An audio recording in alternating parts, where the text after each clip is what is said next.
दुनिया में अर्थशास्त्र का एक सिद्धांत है कि जो देश अपने खर्चे जितने घटा सकता है वो देश अपनी आमदनी उतनी ही बढ़ा सकता है। जो परिवार अपने खर्चे जितने घटा सकता है वो परिवार उतनी आमदनी बढ़ा सकता है। तो आप सभी किसान परिवारों से निवेदन है, विनती है, आग्रह है, अनुरोध है कि आप अपनी जिंदगी के फालतू खर्चे घटाओ। तो आप बोलोगे कहां खर्चा घटाएं? सबसे बड़ा खर्चा है उसी को खत्म करो, यूरिया का खर्चा, इसको घटा दो, यूरिया मत खरीदो। दूसरा बड़ा खर्चा है डीएपी का, ये भी मत खरीदो। तीसरा बड़ा खर्चा है कीटनाशक दवाओं का, एंडोसल्फान, मेलाथियान वगैरह, ये भी मत खरीदो। फिर आप बोलोगे तो खेती कैसे करें? खेती करने का मैं एक नया तरीका बताता हूं आपको। मैं भी खेती करता हूं, आप भी वैसे ही खेती करो।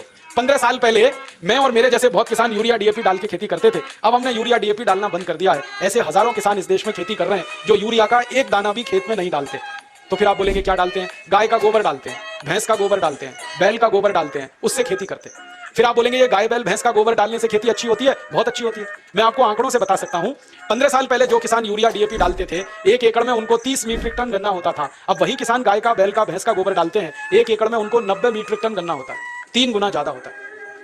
15 साल पहले जो किसान गेहूं पैदा करने के लिए 1 एकड़ खेत में यूरिया डीएपी डालकर 12 क्विंटल गेहूं करते थे, अब वही किसान 20 क्विंटल, 22 क्विंटल तक गेहूं करते हैं गोबर और गोमूत्र डाल के। 15 साल पहले जिन किसानों की 1 एकड़ में 2.5 क्विंटल कपास आती थी, अब गोबर गोमूत्र डालकर उनकी 7 क्विंटल कपास आती है। माने उत्पादन अच्छा होता है, कम नहीं होता, ज्यादा होता है।